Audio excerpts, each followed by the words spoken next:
গণভোটের ভোটকে কেন কার্যকর করা হবে না, এটাই আমাদের প্রশ্নের জায়গা।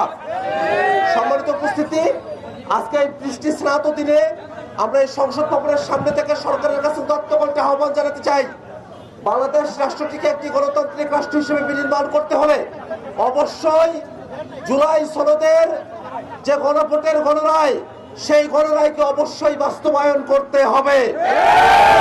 এবং একই সাথে এখন জুলাই মাস চলছে, আমরা জুলাইতে খেয়াল করে দেখছি স্বৈরাচারের দোসরেরা নানা নামে এসে জুলাইকে প্রশ্নবিদ্ধ করার চেষ্টা করছে।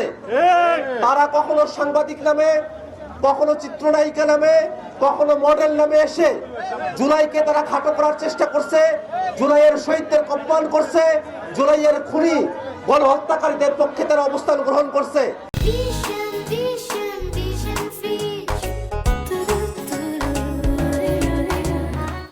আমরা সরকারের কাছে উদ্যত করতে আহ্বান জানাবো, যারা জুলাইয়ের গণহত্যাকে অস্বীকার করতে চায়, জুলাইয়ের রক্তকে যারা অস্বীকার করতে চায়, তারা বাংলাদেশের মানুষের সঙ্গে গাদ্দারি করছে, বেইমানি করছে।